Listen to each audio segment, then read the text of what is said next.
1611페이지 하단에 보면 양쪽 가로 1번 미가집의 우상 숭배에 대한 내용입니다. 미가라는 사람의 집에서 우상을 숭배하는 범죄 내용이 소개되는데, 미가는 어미가 잃어버렸던 은을 취하여 어미에게 돌려주는, 그리고 그 어미는 그 은을 은장색에게 주어서 자기 아들 미가를 위하여 우상을 만들도록 하는, 그래서 꼭 수호신이죠. 쉽게 말하면 우상이라는 게, 옛날 우상이라는 게 수호신. 왜 요즘도 이제 승용차들을 사면 뭐 하나 이렇게 달고 다니죠. 그 우상처럼 달고 다니는 사람도 많아요. 교통사고 나지 않도록 지켜준다 해서 달랑달랑달랑 그 무슨 모양들을 달고 다니는 사람들, 액세서리로 다는 사람도 있지만은 어떤 방으로 부적처럼 그렇게 하는 경우들도 많이 있습니다.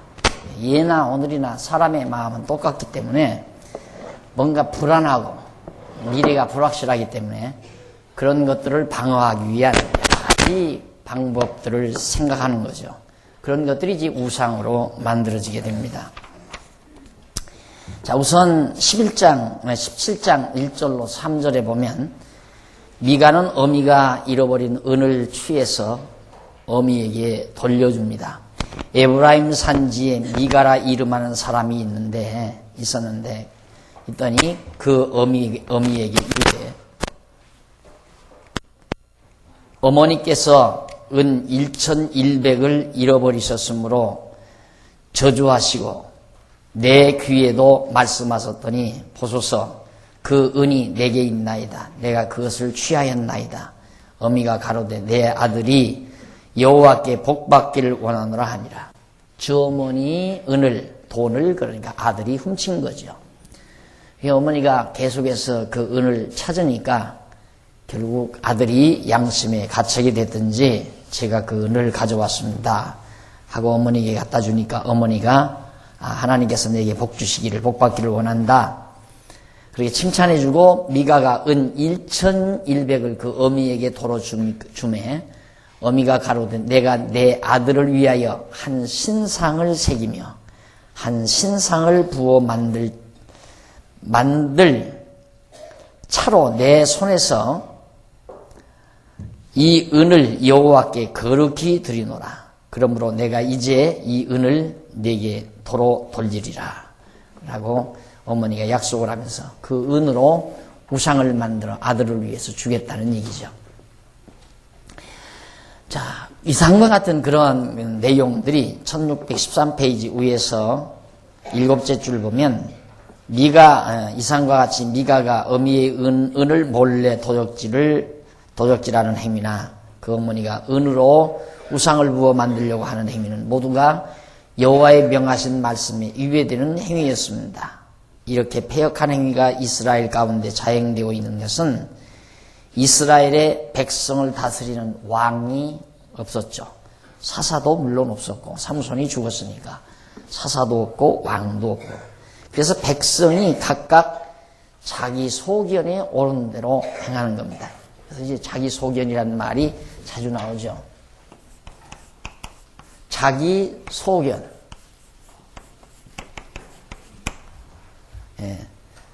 개개인 자기 인간들이 가지고 있는 견해, 개인의 견해죠. 개개인의 견해. 그러니까 사람들은 다 자기 스스로가 표준이 돼서 판단하고 살아요. 그래서 아까 얘기했지만 이런 것도 자기가 기준이 돼요. 이건 틀렸다, 이건 옳다. 자기의 소견에 따라서 판별하고 산단 말입니다. 그러니까 어떤 사람은 공산주의가 좋다고 공산주의 편드는 사람도 있고, 어떤 사람은 자본주의 좋다고 자본주의 편드는 사람도 있고. 그래서 이제 인간은 계속해서 이제 그런 갈등 구조를 가지고 살아간다. 항상 평면에 매달려 있으면, 평면적 시각에 매달려 있으면 죽는 날까지 갈등 구조 속에서 살아간다. 인간의 뇌파를 가장 많이 손상시키는 그 요인이 뭐냐면 갈등 구조입니다. 그래서 여러분 아이들 기를 때 엄마가 좋아, 아빠가 좋아. 그 묻는 거 아니에요. 애기 자꾸 바보 되라고 만드는 거예요. 자꾸 바보 되라. 그 아이가 얼마나 갈등을 겪겠어요. 그러다 보면 이제 아이가 묘한 생각을 발견해내요. 그게 뭐냐면 아빠가 들을 때는 아빠가 좋아. 그랬다가 엄마가 물으면 엄마 귀에다 살때 엄마가 좋아. 벌써 그런 야비한 성격이 어려서부터 자라나게 돼요. 그 갈등을 해소하는 방법이죠. 그게 얼마나 뇌를 손상시키는 행위인지 모릅니다.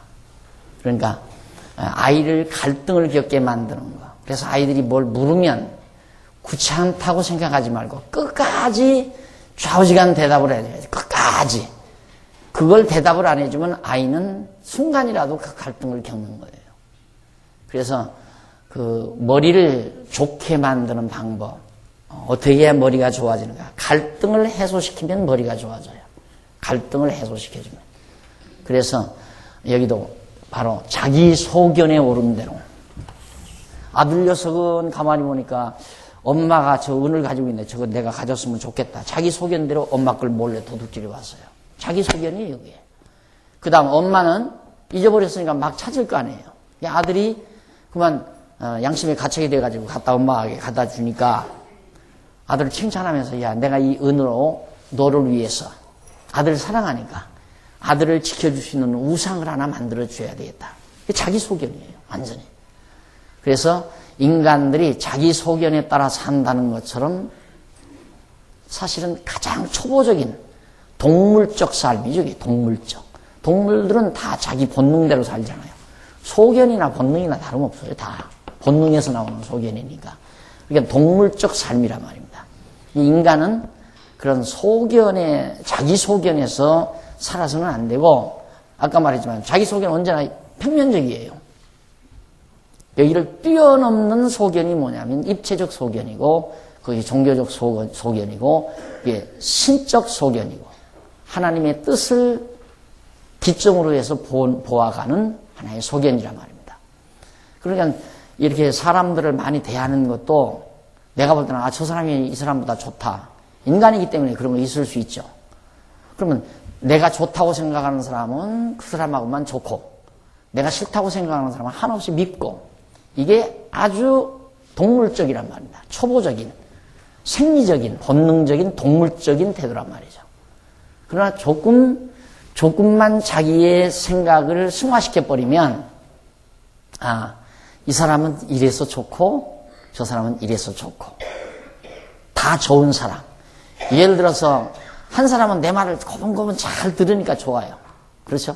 내 말을 잘 안 듣는 사람은 안 좋고 우리들이 이제 속단해서 초보적으로 생각하면 한 사람은 자꾸만 자기 어떤 뭐 주관이 있어가지고 내 말을 잘 안 듣는단 말입니다.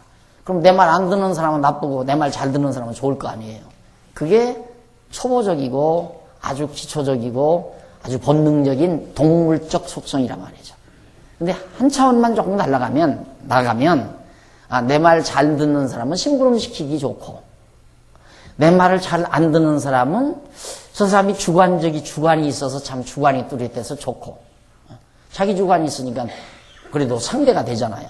자기 주관이 있으니까 내 주관이 뭔가 해서 하나의 상대적인 입장에서 상의도 할 수 있고 그 사람의 도움도 받을 수 있고 그 사람과 이제 어떤 논리를 전개해서 설득시켜 가지고 더 좋은 방안을 찾아낼 수도 있고 그러니까 자기 자신이 조금만 승화되면 안 좋은 사람이 없는 거죠. 다 좋은 거죠.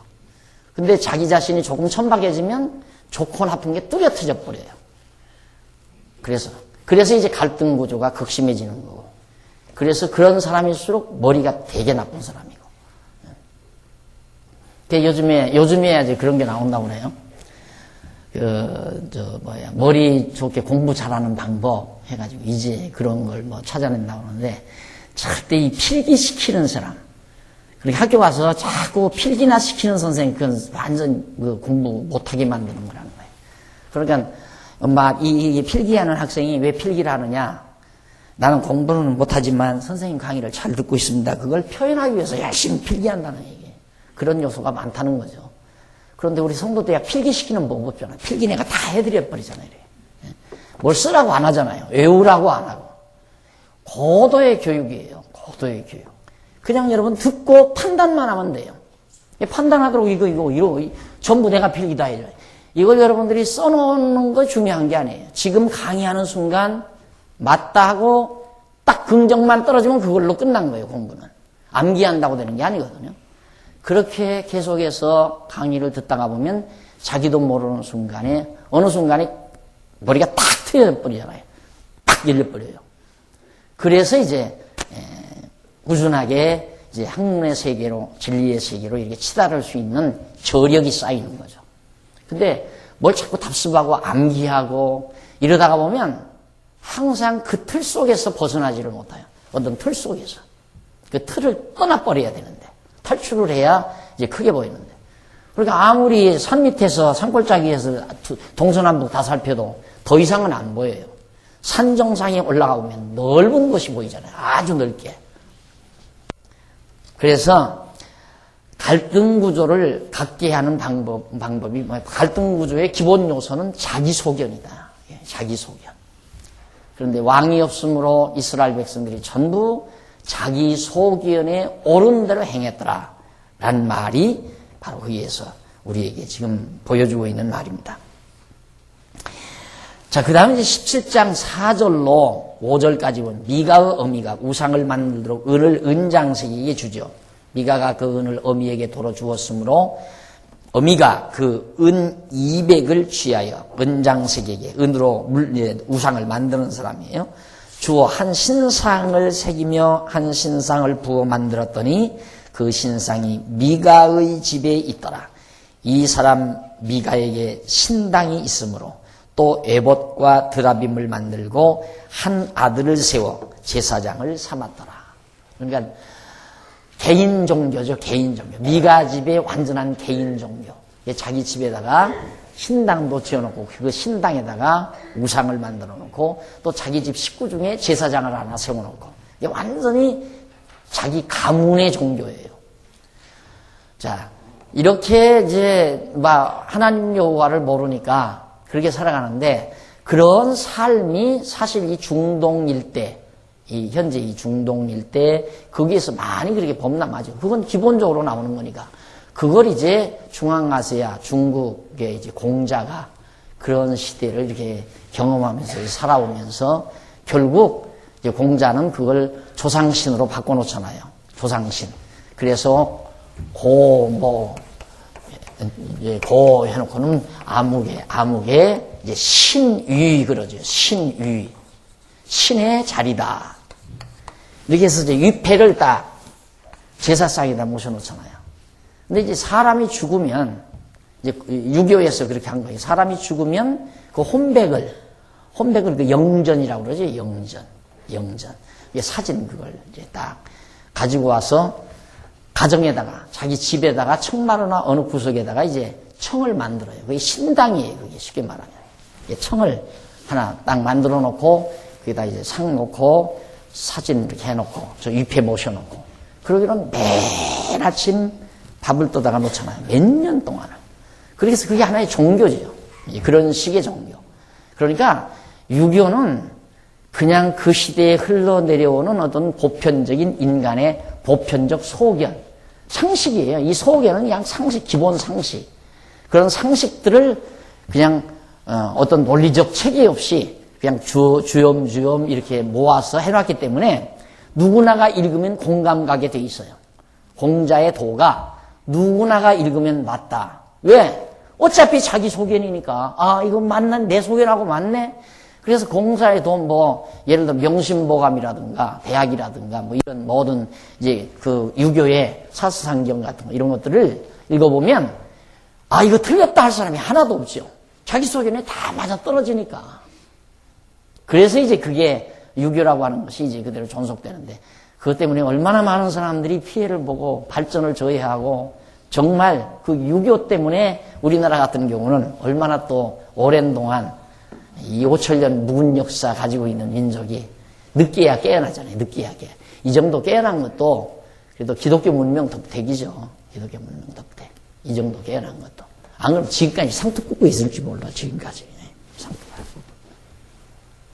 그러니까 자기 소견이라는 게 얼마나 촌스럽고 초라한 모습인가, 초라하고 치졸한 것인가를 알아야 돼요.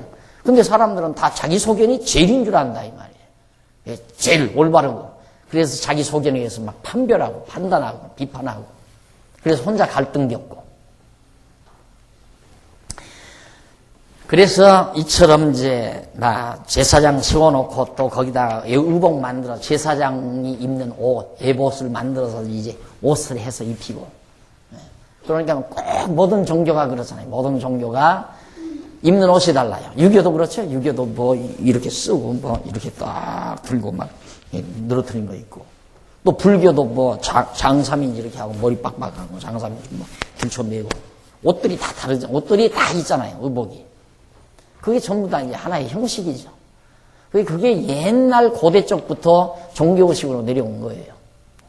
그걸 이제 기독교가 하나의 모형으로, 한 모형으로 그걸 구약시대 그렇게 해서 신약에 와서 이게 완전히 다, 이제 실체로서 이제 승화돼 버리기 때문에 기독교는 무슨 형식만의 형식은 없어요.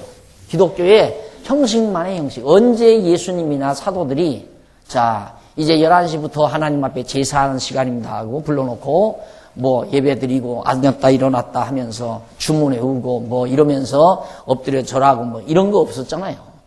예수님 33년, 3년 동안 공생애 하시면서 제자들 놓고 야 우리 경건해 하자, 우리 하나님께 예배 드리자 하고 하다못해 어느 다락방이든 그런 데서 지금 우리 기독교가 인도하는 예배를 인도해 본 적이 성경에 한 군데도 없잖아요.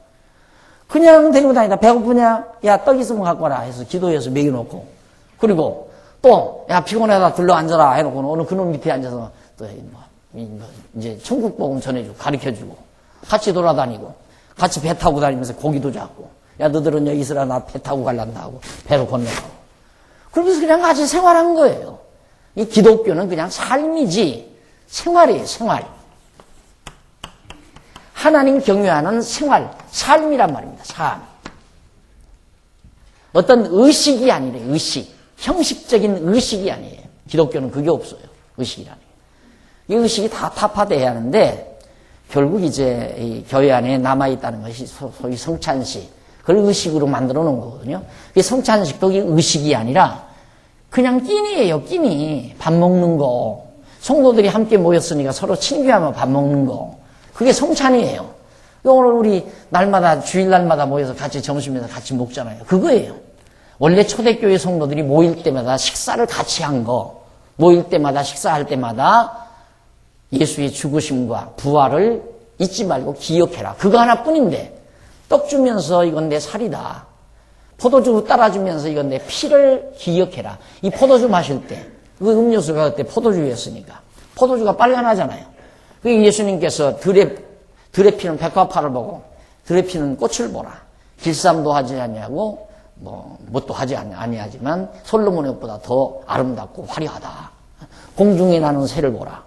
그가 누가 농사도 하지 않고 곡간도 지은 법이 없지만 굶어 죽는 법이 없다. 하나님께서 다 기르신다.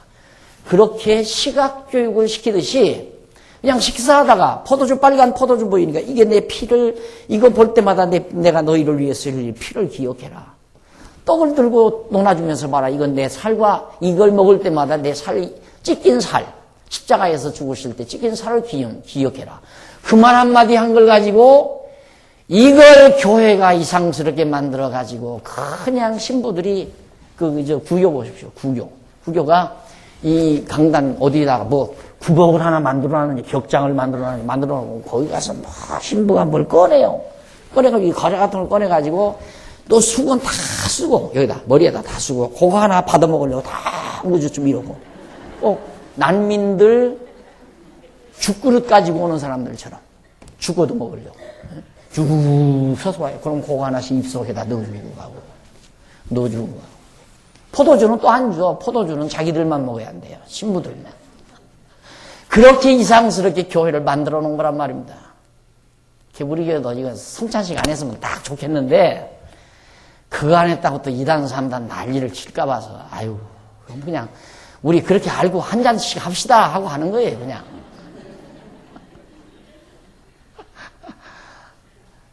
그게 뭐가 그렇게 중요한 거예요. 안 그래요?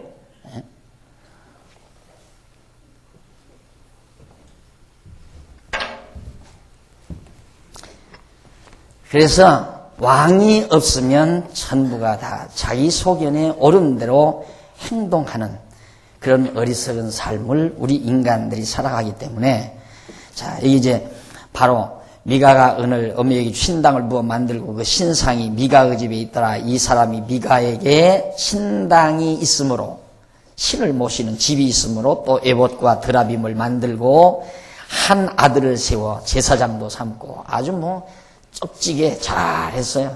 종교가 하나 잘 만들어진 거예요. 6절 17장 6절 1614페이지 거기 나오잖아요.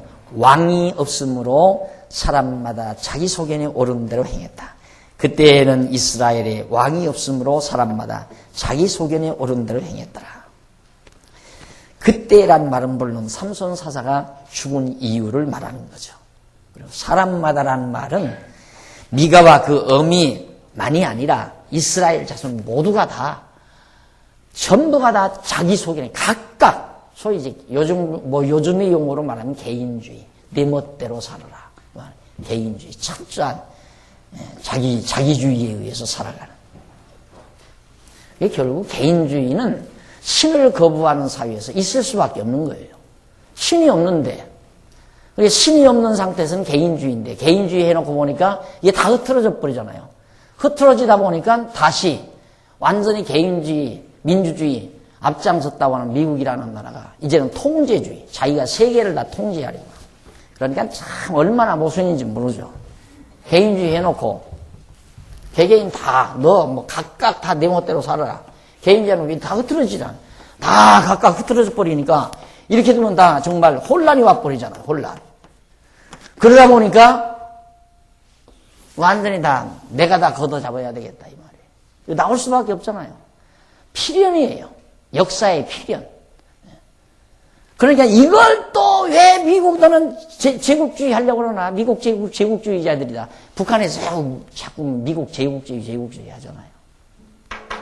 그럼 미국이 안 한다. 안 하면 다 각각 내 멋대로 사는가? 내 멋대로 사는데 정당하게 인정한 게 뭐 경쟁하며 살아라. 각각 경쟁해라. 서로가 경쟁하며 살아라. 경쟁이란 뭐예요? 그 보기 좋게 경쟁이지 그걸 바꾸면 전쟁이에요. 전쟁은 합법적인 거예요. 그러니까 유엔이 승인하면 합법적 경쟁이고 승인 안 하면 합법적인 전쟁이 아니고. 그러니까 개개인의 어떤 유익, 국가 유익, 개개 국가마다 유익이 다 모아지면 유엔에서 승인이 되는 거고, 어떤 한 국가의 유익으로 모아질 것 같으면 승인이 안 되는 거고. 저게 얼마나 큰 모순을 안고 있어요. 지금 인간 사회 체제라는 것이 없어요. 그러니까 절대 전쟁을 떠난 세계는 없어요. 있을 수가 없어요. 그런 묘안도 없고, 평면적 시각에서 살아가는 인간 사회에서 이상형이라는 건 불가능한 거고 이상국가라는 것도 불가능한 거고. 그래서 뒤집어졌다가 엎어졌다가 뒤집어졌다가 엎어졌다가 그러면서 살아남는 사람이 또 이루어졌다가 또 뒤집어져서 엎어지고 또 살아남는 사람이 그 다음 또 이어가고. 역사가 그렇게 반복되는 거 아니겠어요? 그래서 바로 자기 소견을 떠난 왕이 있다는 게 대단한 거죠. 왕. 이스라엘 민족에게 왕이 세워진다는 것은 대단한 일이에요. 이것이 하나의 모형이죠. 이스라엘의 왕정국가라고 하는 것은 하나님 나라에 대한 한 모형이에요. 그러니까 이스라엘이라는 나라 백성들을 세워놓고 왕을 세워놓지 않고 한번 너 멋대로 살아봐라. 너 멋대로 살아보니까 다 각자 자기 집에다가 신전 만들어 놓고 다 각자 자기 신을 섬기는 거예요. 이게 개인주의로. 그러다 보니까 뭐 온갖 부패가 다 싹 트는 거죠. 그렇게 살아보도록 하나님께서 사사시대 200~300년 동안을 그렇게 연단을 시켜보는, 그렇게 살아봐라. 하나님 없이, 왕 없이 한번 살아봐라. 그랬다가 이제 다윗 왕을 세우는 거 아니에요. 다윗 왕을 세우니까 다윗 왕정, 통일 왕정, 다윗 40년, 솔로몬 40년 때 아주 부와 영화가 극에 달하는, 그 인근 주변의 모든 나라들이 다윗 왕국을 무서워하고 두려워서 전부 글로 조공을 가져오는 수천 년 역사, 이스라엘 아브라함 때부터 따지면 4천년의 역사를 가지고 있는 이스라엘 민족 역사 가운데 가장 노란자위 황금 시대는 80년 뿐이라고 그랬죠. 80년. 다윗 왕정하고 솔로몬 왕정. 그 80년. 이게 4천년 역사 가운데 2000년 동안은 지금 완전히 망명되기 근대사회에서 그렇게 살아온 거고, 애굽에서 400년 살아왔고, 그 다음 광야에서 40년 살아고 한 500년 흘러갔잖아요.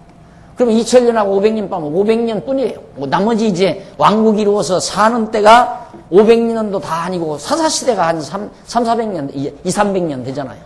왕정 때 한 200년 남짓이란 말입니다. 그 200년 남짓 가운데 다윗 왕과 솔로몬 왕 시대 80년 밖에는 황금 시대가 없었어요. 4천년 역사 가운데 유대인들이. 그런 가운데서 하나님께서 그 민족들에게 여호와 하나님을 경외하도록. 그런데 놀라운 건 그렇게 살아서도 그들은 여호와 하나님 경외하기를 잃어버리지 않고 끝까지 지금도 예루살렘 성전 짓고 지금 여호와 경외하겠다는 거거든요. 다곤신 안 섬기고. 그 대단한 거 아니에요, 그것도. 그 유대인의 응집력이 거기에 있는 거예요. 바로. 그래서 왕이 있다고 하는 것은 바로 장차 이루실 하나님 나라에 대한 표본이에요. 오늘 우리에게도 하나님의 나라, 이 땅에서 우리가 교회를 이룬다는 것은 교회의 머리 대신 예수 그리스도가 우리의 만왕의 왕이시기 때문에 내 마음대로 내 소견대로 사는 것도 아니고, 이 집사도 자기 소견에 살고 최 집사도 자기 소견에 사는 게 아니라 우리들은 내 소견, 내 각자의 자기 소견은 버리고 바로 왕이신, 만왕의 왕이신 그리스도의 가르침을 따라서 살아가기 때문에, 그래서 바로 그리스도의 통치를 우리가 받고 산다는 얘기예요. 여기에 진정한 평화가 정착될 수 있는 길이 있다. 이 안에, 그리스도 안에서. 그래서 이제 우리가 예수 그리스도를 믿고 살아가는 거죠. 왕이 없다고 하는 것은 이스라엘 백성에게 불행이듯이 우리들도 예수 그리스도를 떠난다는 것은, 만왕의 왕이신 그리스도를 저버리고 산다는 것은 자기 소견대로 살아가는 불운한 길로 나아간다는 결과가 되지는 겁니다. 얼마나 허탈하겠어요. 자기 소견대로 하다가 그것도 확신도 없잖아요. 아니 자기 집 구석에다가 이렇게 신당 만들어 놓고 은매푼 들여서 그거 우상 만들어 거기다 놓고 저 아들에게 제사장 옷을 만들어서 입혀놓고 너 거기서 날마다 제사해라. 얼마나 참 미개한 삶입니까? 우리 옛날 어머니들이 자식 7, 8명씩 나놓고 자식의 장래를 위해서 매일같이 뒷뜰에 가가지고 장독 옆에다가 냉수 떠놓고 동서남북을 향해서 절하고 기도하고, 이제 절하고 이렇게 비는, 그냥 손바닥이 닳도록 빌어대는 어머니의 모습처럼, 물론 그 간절한 자식을 사랑하는 마음은 아름답게 보이지만은 그 태도는 참 측은하잖아요. 그런 거는 뭐 결국 자기 소견대로 살면 그쪽으로 가는 길밖에 없어요. 그쪽으로 가는 길밖에. 아무것도 없는 그 무엇인가를 기다리고 행운을 기다리고, 처음에야 자기 능력을 기다리고 능력대로 살아보려고 하지만 결국 살아보다가 보면 내 마음대로 되는 게 하나도 없다. 내 능력으로 되는 게 없구나 하는 걸 포기하게 돼요. 그러다 보면 초라해지잖아요, 인생이. 그래서 만왕의 왕이신 그리스도를 모시고 산다는 자체가 참으로 우리를 당당하게 하고 우리의 시각을 입체적 시각으로 가지게 하는 큰 힘을 지니고 있다. 17장 7절로 9절에 보면 15페이지, 레위인 소년이 지나가다가 미가의 집에 들리게 됩니다. 자, 유다 가족에 속한 유다 베들레헴 한 소년이 있으니 그가 레위인으로서 거기 우거하였더라. 이 사람이 거할 곳을 찾고자 하여 그 성읍 유다 베들레헴을 떠나서 행하다가 에브라임 산지로 가서 미가의 집에 이르매, 미가가 그에게 묻되 너는 어디서부터 오느뇨? 그가 이르되 나는 유다 베들레헴 레위인으로서 거할 곳을 찾으러 가노라. 레위 사람이 하나님 경외하는 일이 없으니까 살 길이 막막하잖아요, 레위 사람이. 그러니까 이리저리 방황을 하는 거예요. 어디 가서 좀 편안히 거처할 수 있는 곳이 없을까 방황하다가 이 미가의 집에 들린 거예요. 그 미가가 가만히 보니까 나그네가 하나 왔는데 당신 어디서 왔느냐 그러니까 난 유다 베들레헴에서 왔는데 내가 레위인이다. 그 얘기를 듣고는 10절로 13절에 보니까 미가가 레위인 소년을 어떻게 제사장으로 삼고서 복을 원하게 됩니다. 야, 잘됐다. 내 아들을 제사장으로 삼는 것보다 얼마나 좋으냐. 레위인을 우리 집에 그 신상을 섬기는 제사장으로 삼으면 좋겠다. 그래서 그에게 이렇게 요청을 해요. 미가가 그에게 이르되 네가 나와 함께 거하여 나를 위하여 아비와 제사장이 되라. 내가 해마다 은 열과 의복 한 벌과 식물을 주리라 하므로 레위인이 들어갔더니 레위인이 그 사람과 함께 거하기를 만족히 여겼으니 왜 만족히 여겼는가? 그 이유는 그 소년이 미가의 아들 중 하나같이 됨이라. 미가 아들이나 다름없이 돼버렸어요. 그 집에 떠돌이가. 그래서 미가가 레위인을 거룩히 구별하며 소년이 미가 거룩히 구별했다는 말은 옷 만들어서 입혔다는 얘기로 이해하면 돼요. 소년이 미가의 제사장이 되어 그 집에 거한 자라. 이에 미가가 가로되 레위인이 내 제사장이 되었으니 이제 여호와께서 내게 복 주실 줄을 아노라 하니라. 그냥 복이야. 시종일관 복. 그게 내가 복을 받고 살아야 되겠는데 이제 레위인을 데려다가 우상을 만들어 놓고 우상 만들어 섬기면서도 하나님 섬긴다는 거예요. 그 답답하잖아요. 하나님 섬기는 거하고는 아무 관계가 없는데 하나님을 경외하는 방법을 구체적으로 모르니까 뭐라도 하나 만들어 놓고 그게 여호와 하나님이라고 생각하고 제사 드리고. 그렇게 이 제사장 레위인도 바보죠. 아무것도 모르니까 못 배워서 배우지 못해가지고 모르니까 제사를 그렇게 드리는 게 아니잖아요. 제사 성전을 지어놓고 그것도 한 곳에만 예루살렘의 성전 안에서만 언약궤가 있는 곳 여호와의 이름을 두신 곳에 거기서 제사를 해야 되는데 그 미가 집에다가 신당 차려놓고 우상 만들어 놓고 여호와께 제사 드린다고 거기다 제사 드린다 이 말이에요. 이런 걸 보면 현대판 교회나 똑같죠.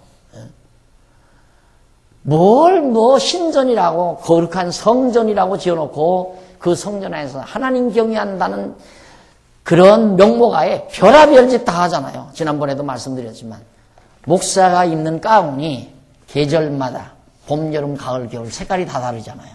그 다음 절기, 성탄절, 그 다음 부활절, 감사절, 성령 강림절, 절기 메테오 이런 절기 때마다 있네.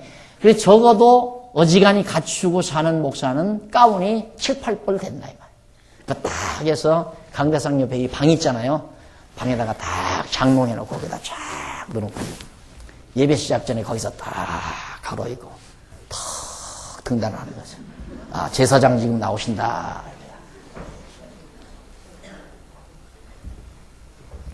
그 사람들도 길을 좀 살려야 되잖아요. 그래서 찬양대들도 뭐 하나씩 해서 입혀놓으니까 별거나 되는 줄 알고 야 우리는 너들보다 다르다. 너들은 이런 거 못 입지. 나는 찬양대니까 이거 입는다. 장로들 입혀놓고 그 다음 안내 집사들도 그것도 다 차별이 있어요. 자, 여기 선을 넣는데 안내 집사를 하나 넣어놓고 그 다음 장로님들은 둘 넣어놓고 그 다음 대표 기도하는 사람은 셋을 넣어놓고 이렇게 다 벼슬처럼 그 짓을 해가면서 오늘날 교회를 이끌어간다 이 말이에요. 그러니 나 이런 말만 하면 열받으니까 안 하려고 그래도 이 말하면 열이 나오는 거죠. 자꾸 열이. 많이 좀 얌전해졌는데도 그게 안 돼요. 진짜. 가끔가다 이게 우라통이 터져 나오니까. 교회가 그런 게 아닌데 이렇게 고상한 기독교를 얼마나 고상해요. 기독교라는 것이. 정말 고상한 거라 말입니다. 오죽하면 바울이 미쳤을까? 예수를 그리스도로 하는 지식이 너무너무 고상하기 때문에 그때 당시 가말리엘 문화 출생이라면 문화생이라고 한다면 대단한 학자예요. 대단한 학자. 지금의 하버드나 예일 출신이나 같은 사람이란 말입니다. 그 시대의 학문을 모두 통달하는 사람이에요. 바울이. 그리스 학문이라든가 헬라 학문이라든가 그 다음 히브리즘, 헬레니즘 둘 아니에요? 학문. 둘인데 완전히 히브리즘, 로마 문명, 로마 시민권 가지고 공부한 사람이니까 헬라 철학 다 섭렵하고 히브리즘, 이 구약 다 섭렵하고 하고 지금 세계 사상을 주도하는 두 개의 큰 기둥의 사상이 헬레니즘과 히브리즘 아니에요. 이 두 개인데 그걸 다 통달하는 사람이에요. 그런데 그리스도를 알고 미쳐버렸잖아요. 완전히. 혹반해가지고 다 져버리고 너무너무 고상하니까. 이런 고상한 기독교를 갖다가 너무 천박하게 만들어 놓으니까 사람이 열받잖아요. 그래서 내가 제일 듣기 싫다는 게 목사 소리 제일 듣기 싫다고 하잖아요. 목사라는 게 참 멋있는 임무 아닙니까? 성경 가리키는 너무 고상한 임무 아니에요? 교수나 목사 이게 대학에서는 교수가 고상한 직이고 교회에서는 목사가 고상한 직분인데 이거 도리어 뭐 이상한 무당 굿하는 것 마냥 뭐 번거지 써놓고 쭝을대는 일이나 하는 그런 천박한 모습으로 보여 비춰지니까 속상한 거죠.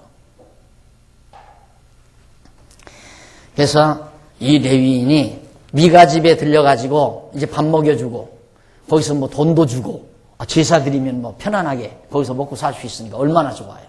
그게 전부 자기 소견과 자기 이득을 위해서 서로 짝꿍 하는 거죠. 교회가 그렇게 해서 타락되는 거예요. 교회도 타락하는 이유가. 누가 올바른 것을 지도해 주지 않냐니까. 왕이 있어야 되는데 왕이.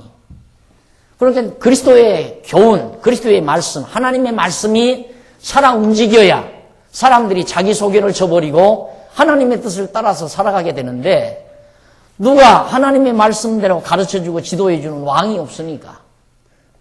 그래서 오늘 우리가 만왕의 왕이신 그리스도를 머리로 해서 산다는 것이 얼마나 대단한 일인가. 참으로 복된 일이죠. 내 모든 소견 저버리고 하나님의 뜻에 따라서 새로운 시각을 가지고 새로운 가치관, 새로운 세계관, 새로운 인생관을 가지고 스트레스 받지 아니하는 참으로 평강과 기쁨을 누리며 살 수 있는 이런 하나님의 백성으로서의 삶을 살 수 있다는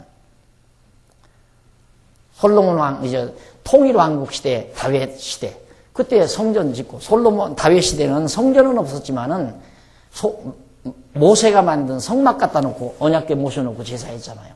제대로 했어요, 그때도. 다윗 시대도. 왜 다윗이 그렇게 다 지도를 했으니까. 왜 솔로몬 시대는 아예 성전 제대로 짓고 얼마나 잘했어요. 그런데 막판에 가서 이제 문제가 됐던 거죠. 그때가 제일 좋은 때예요. 성전 제사 제대로 드리면서 하나님 경외하고 살 때 7, 80년 동안 이스라엘 4천년 역사 가운데 그 7, 80년이 그렇게 황금기였다 이 말이죠. 오늘 우리가 만왕의 왕이신 그리스도와 더불어 하나님 여호와를 경외하고 산다는 것 이상 아름다운 인생이 없다는 것 단정하셔야 돼요. 확실하다 이건. 인생으로서 가장 분명하고 확실한 황금시대의 삶이다. 이게 탁 믿어져 버려야 돼요. 그런데 그게 안 믿어지는 이유는 그냥 그렇게 살아버렸으니까 지금 그냥 이렇게 사니까 이게 얼마나 귀한 건지를 모른다 이 말이에요. 그래서 우리 노회사나 교회가 문제가 있어가지고 교역자가 나가버렸어요. 그렇게 교회가 없으니까 얼마나 삶이 허전해요. 막 내버려두라고 그래서 내버려둬라. 한번 살아보게. 그냥 목사도 없고 교회도 그냥 별 볼 일 없이 한번 살아보게 내버려두라. 몇 달, 한 1년 가까이 돼서. 견디다 나중에는 목사님 한 분 모셔드렸더니 목사님 한 분 모신다고 해서 보내드렸더니만 그렇게 좋아가지고 이번 노회 때 아마 청원할 거예요. 그 목사님. 그렇게 좋아하네. 지금 너무너무. 거기서 선물이 다 왔더라니까. 엊그저께. 택배로 해서 보내왔어요. 좋아가지고. 안 해보면 몰라요. 안 해보면. 여러분들도 한번 상상해 보십시오. 지금 교회가 없다. 교회 없다 한번. 교회 없으면 그냥 뭐 다른 교회로 가봐요. 그러면 가서 살아봐. 누가 못 가게 한 거 있잖아. 가서 살아봐요. 우리가 하나님의 말씀을 시시각각 배우면서 하나님의 뜻 분별하며 사는 거. 그게 영적 예배라고 그랬잖아요. 왜 공부 왜 해요? 하나님의 뜻을 분별하기 위해서. 예배서 로마서에 나오잖아요. 영적 예배가 뭡니까? 영적 예배가. 첫째, 선하시고 온전하신 뜻을 분별. 하나님의 뜻 분별하는 게 예배예요. 지금 공부하는 게 예배예요, 이게. 살아가면서 하나님의 뜻을 분별하는 게 예배예요. 저거 미워할까, 사랑할까? 그 분별을 해야죠. 미워하는 것은 초보적인 동물성이라고 그러더라. 동물적인 본능이라고 그러더라. 배웠다 이 말씀이. 이게 다 내가 입체적인 시각, 하나님의 시각으로 보면 다 사랑스럽다. 그게 믿어졌으면 미워지던 사람도 안 미워질 거 아니에요. 그렇게 사는 게 영적 예배라 그 말이에요. 얼마나 좋아요. 내 속에는 그렇게 안 된다니까. 내 속에만 가지고는 안 돼요, 절대. 내 속에는 이상스러운 짓을 하는 거지. 미가처럼 그렇게 우상 만들어 놓고 억지로 제사장 세워서 자기 복 받고 살려고 하는 탐욕에서 살아가는 거지. 모든 사람들이 다 종교를 복 받고 살려고 종교하잖아요. 우리는 그거 아니잖아요. 여러분, 복이라 소리 내가 한 번이나 들어보세요. 복 받으라 소리. 정초가 나는 참 괴로워요. 정초가. 그렇게 가르쳤는데도 목사하고 인사하면서 복 많이 받으십시오. 그 옛날이 아니라 그 하나님도 모르고 살 때 다 복하고 살 때 하는 짓이지. 복 많이 받으십시오. 받은 복도 너무 싫은데 무슨 복을 또 받으라고 그래, 또. 더 받아서 뭐하게. 안 그래요? 모든 종교가 복과 연관이 돼 있어요. 그거 다 사입이에요. 복과 연관이 된 건 다 사입이라 이 말이에요. 이 세상이 복과 연관된 건. 성경은 그거 없어요. 그게 아니에요. 생각해봐. 이스라엘 백성들 복 주었다고 그러는데 역사 뻔하잖아요. 이스라엘 민족의 역사. 하나님께서 특별히 뽑아서 살렸다는데 4,000년 역사 가운데 겨우 7, 80년 황금기 누렸다면 그게 복이에요? 그게 복이냐 이 말이에요.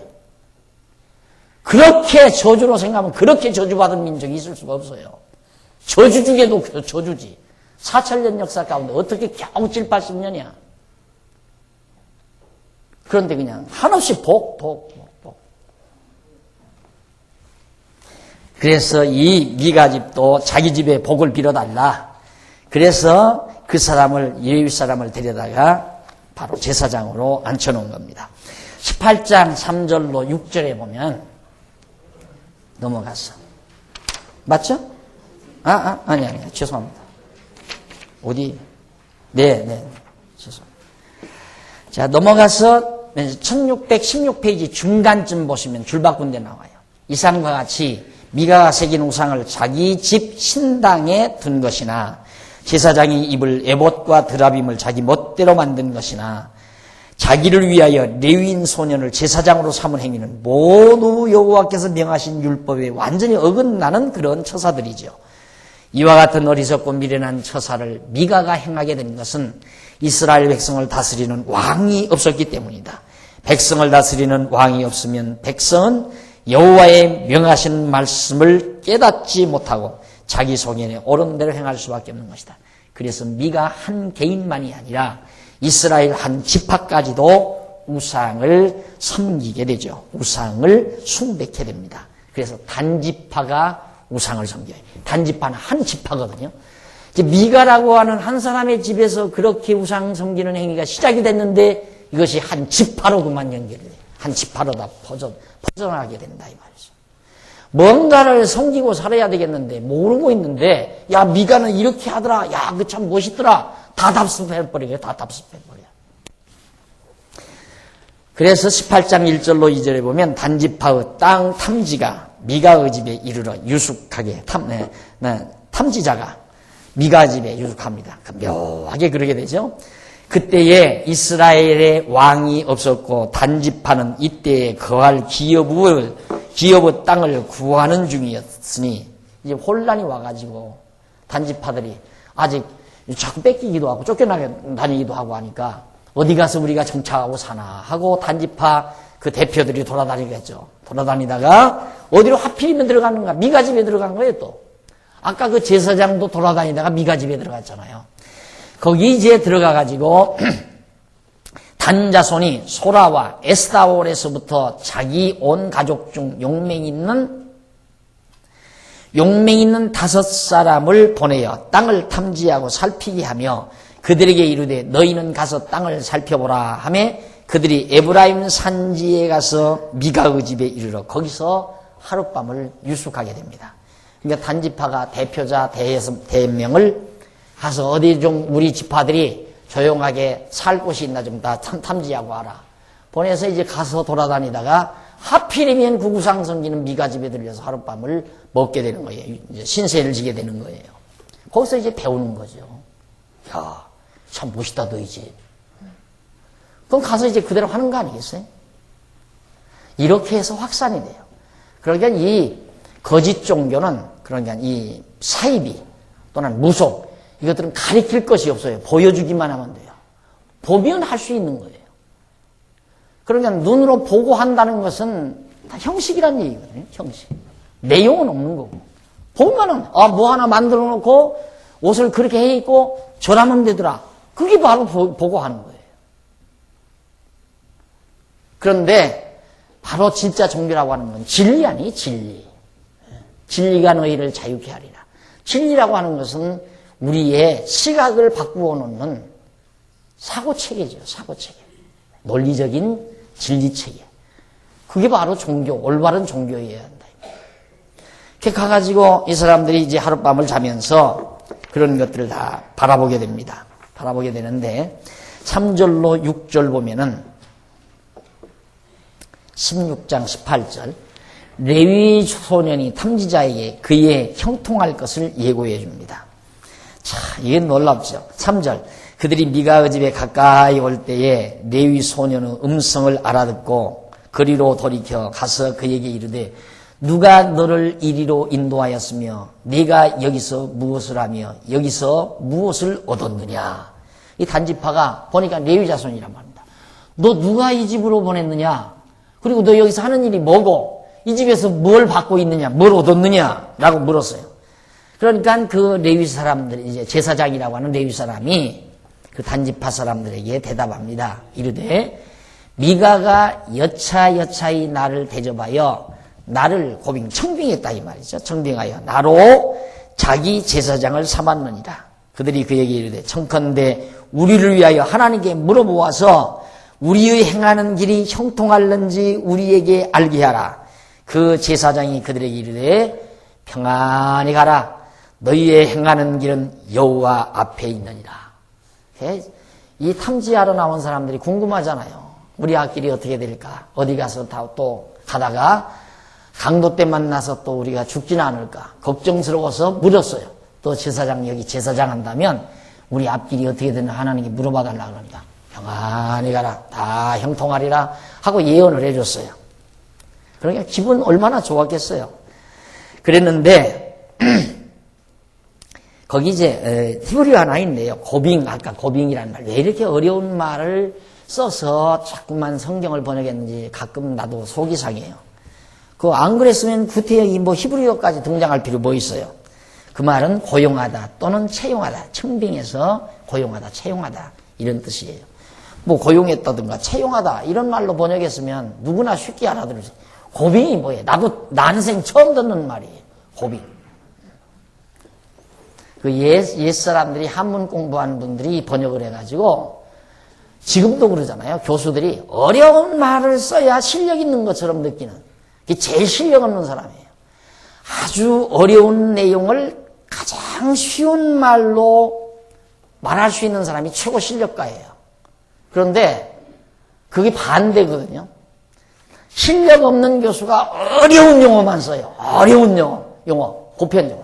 그러니까 여러분 어디 가면 막 원어 막 길깔리고 영어로 막 써제끼고 이 사람들은 기죽이려고 그러네요. 기죽이려고. 다 기죽이려고. 정종을 빌려고. 너 나 이렇게 실력 있다 까불지 말아라.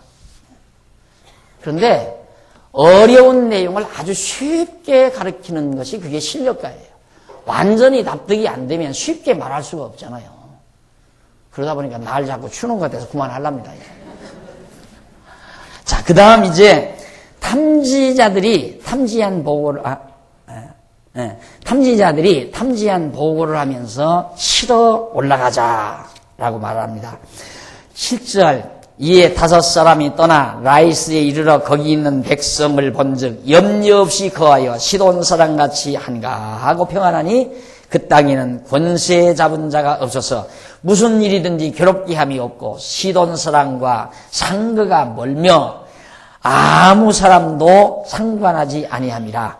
그들이 소라와 에스다올에 올라와서 그 형제에게 이르되 형제들이 그들에게 묻되 너희 복이 어떠하더뇨 하로되 일어나서 그들을 치러 올라가자. 우리가 그 땅을 본즉 매우 좋더라. 너희는 가만히 있느냐? 너희는 가만히 있느냐? 나가서 그 땅 얻기를 게을리 말라.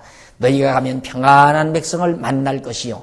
그 땅은 넓고 그곳에는 세상에 있는 것이 하나도 부족함이 없느니라. 좋은 땅 하나를 발견했어요. 그게 어디냐면 소라와 에스다올이라고 하는 북쪽에 있는 지역인데 북쪽 옆에 시돈이라는 나라가 이제 시돈 성읍이 바로 지중해 연안에 서쪽으로 있는 데거든요. 그러니까 시돈 사람들이 잘못하면 쳐들어올 곳인데 아주 편안하게 이 소라와 에스다올 사람들이 편안하게 밥 먹고 행복하게 살고 있어요. 그럴 때 치러 들어가면 꼼짝 못하고 다 뺏기겠다. 거기 빼앗아서 살자 해가지고 정탐꾼들이 이제 장소를 정해놓고 칠 계획을 가지고 이제 돌아가게 됩니다. 그래서 11절로 13절, 18장 11절로 13절 보면 20페이지에 보면 단지파의 군대들이 진군 도중에 미가의 집에 들어가게 되죠. 이제 단지파 그 정탐꾼들이 돌아가서 야 좋더라. 소라와 에스타올 거기를 쳐서 살면 거기는 없는 게 없더라. 하여튼 편안히 먹고 살 수 있는 곳이니까 거기를 정복해서 우리 살자 하고 가서 얘기하니까 단지파에서 군대들을 동원해가지고 치러 들어가는 거예요. 똑같잖아요. 살 길 찾아서 치는 거예요. 이때에도. 언제나 마찬가지. 이건 변함이 없는 거예요. 이건 언제고 변함이 없어요. 그래서 항상 이상이 통하지 않는 세상이다. 이 세상은. 진실이 통하는 세상 같으면 천국이지. 안 그래요? 유엔적 허수아비예요. 필요 없어요. 당장 드러나잖아요. 옛날부터 내 한 얘기예요. 유엔적 허수아비다. 절대 안 된다. 저거 안 된다. 왜 그 얘기를 더 내가 강조했냐면 우리 박술갑 장로님 얘기 안 하셨네. 우리 박술갑 장로님이 평화운동가 아닙니까? 평화운동가. 세계 평화를 이룩할 수 있는 방법을 평생 연구해 오신 분이에요. 여기 안 오셨는데. 우리 박술갑 장로님 날들어 그 사상을 좀 전수받으라고. 목사님 이거 대단한 거다 이거야. 목사님은 이걸 그 사상을 전수받아서 하면 이룩할 수 있다 이거. 박술갑 장로님이. 그래서 제가 그걸 다 읽어보기도 하고 제가 다 교정도 봐드리고 그랬잖아요. 책을 내는데. 그래서 나는 장로님하고 계속 그랬죠. 안 돼, 장로님. 이상은 좋은데 이상이 통하는 세상이 아니에요. 절대 안 됩니다. 안 됩니다. 그러니까. 된다는 거예요. 그래가지고 그냥 뭐 유엔에다가도 호소장을 보내고 뭐 이렇게 하다가 우리 심장로님도 그것 때문에 애 많이 쓰셨죠. 박일원한테 붙들려가지고. 안 돼요. 되질 않는 거예요. 저 유엔 허수아비예요. 힘이에요. 세상은 힘. 무력. 이것이 지배하는 세상이에요. 여기도 보세요. 살기 좋으니까 빼서 살잖아요. 그러니까 너무 좋은 게 많으면 안 돼요. 그러면 도둑놈 끓는 거라니까. 좋은 게 많으면. 그 이라크도 편안히 살 사람인데 그런 땅 속에 그 석유가 왜 그렇게 많아. 적당히 자기들 쓸 만큼만 있으면 그런 일 없을 거 아니에요. 워낙 이놈의 석유가 매장량이 많으니까 전 세계가 눈독 들여가지고 지금 전부 전쟁하지 말라. 반전운동가들도 미국이 먼저 쳐서 뺏으면 자기들은 할 거 아니에요. 그러니까 반전하는 거지. 무슨 아름다운 사상 가지고 반전하는 게 아니에요. 여러분 속으면 안 돼요. 저 사람들은 정말 평화를 사랑하는 사람이다. 거기에 이제 숙맥들, 소위. 현실적으로 숙맥들은 진짜 평화를 사랑해서 전쟁을 반대하는 사람들이 들어있죠. 그러나 강대한 나라들, 뭐 프랑스니 무슨 독일이니 소련이니 이런 사람들이 반대하는 건 야 저거 뺏어 혼자 다 가지고 우리 뭐냐. 그래서 전쟁하지 말라 그렇게 반대하는 거예요. 자기들도 힘만 있으면 뺏어 살려고 그러죠. 그러니까 부시가 그건 모르겠어요. 그러니까 부시가 막 웃기지 말라. 내가 먼저 뺏어서 내가 가질란다 하고 싸우는데 누가 뭐라고 그럴 거예요. 그게 세상인데. 내가 미국 대통령 부시라도 나도 해요. 정치를 한다면. 그 좋은 걸 내가 왜 안 뺏어가? 힘이 있는데 뺏어 살아야죠. 이 세상 안 뺏어서 살면 되나? 다 뺏어 살아야 살죠.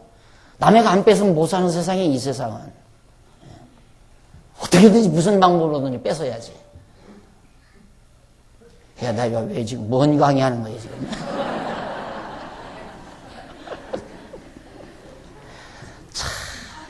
나는 진짜 성경 몰랐으면요 어렸을 때부터 마적단 두목이 꿈이었다니까. 마적단 두목. 어렸을 때 꿈이 최초 꿈이 그거예요. 마적단 두목. 그러다가 이제 그 뒤에 그림쟁이, 화가. 그러다가 그 다음에 이제 성자, 그러다가 그 다음 이제 사상가, 사회운동가, 그러다가 이제 제일 하기 싫고 안 하려고 했던 목사가 돼가지고 일 한평생 쌓았잖아요. 그러니까 나는 성경 몰랐으면 이거 고약한 인간이야. 나 진짜 고약한 인간이야.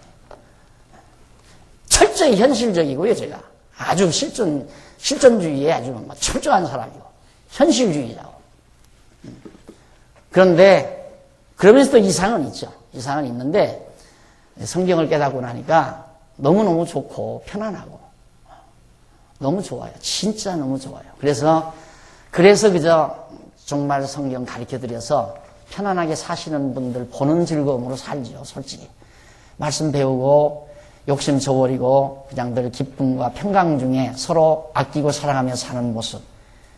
가장 아름다운 모습 아닙니까? 그 모습 보고 사는 것이 오늘의 제 목표 생활입니다.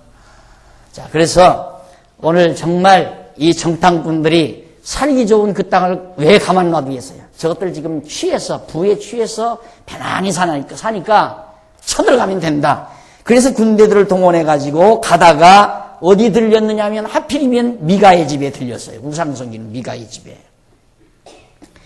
그런데 그 미가 집에 들렸는데 그때 거기 보면 마하네단이며 오늘날까지 그 이름이 마하네단이라고 나오죠. 그 두 번째 줄에 보면 거기 한번 보십니다. 단지파 가족 중 600명이 병기를 띠고 소라와 에스다올에서 출발하여 올라와서 유다 길앗 여아림에 진친이 이름으로 그곳 이름이 오늘날까지 미아네단이며 그곳은 길앗 여아림 뒤에 있더라. 구체적으로 장소까지 무리가 거기서 떠나서 에브라임 산지 미가의 집에 이르니라.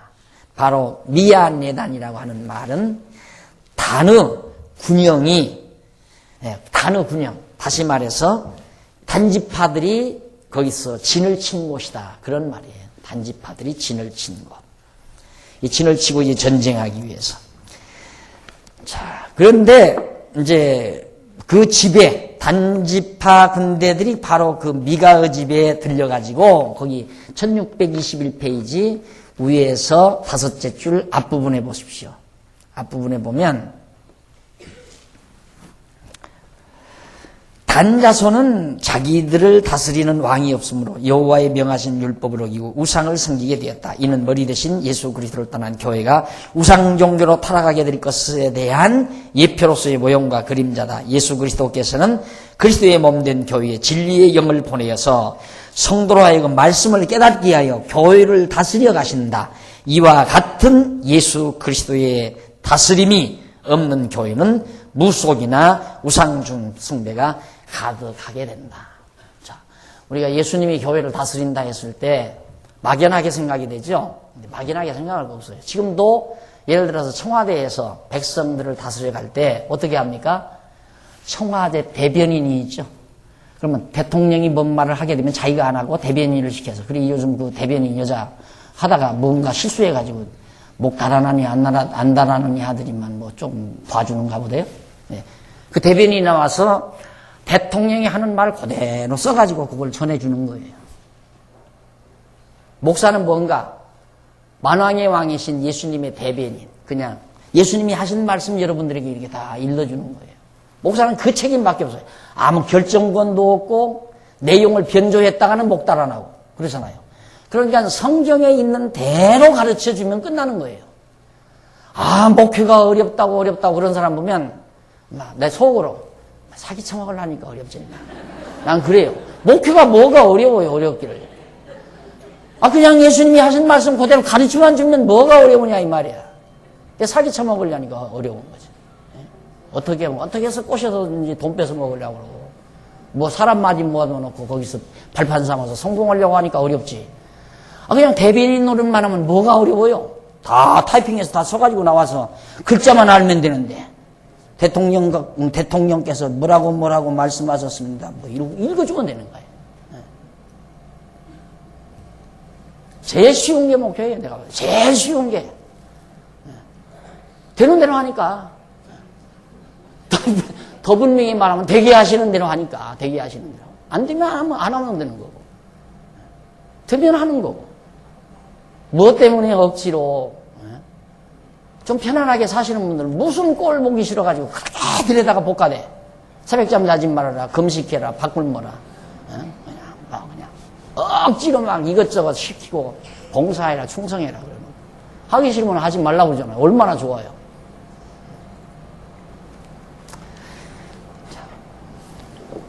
그래서 결국 이제 하나님의 백성으로서 만왕의 왕이신 그리스도의 통치를 받고 사는 우리가 가장 행복한 삶이라는 것 마음속에 꼭 기억하시기 바랍니다. 이스라엘 백성들이 왕이 없으므로 자기 소견에 오른 대로 살면서 범죄에 빠져들어가는 모습을 지금 우리가 살피고 있는 겁니다. 다음 시간 18장 14절로부터 탐지자들이 미가의 집에 있는 만든 우상을 멀리 도둑질해 가요. 그걸 또.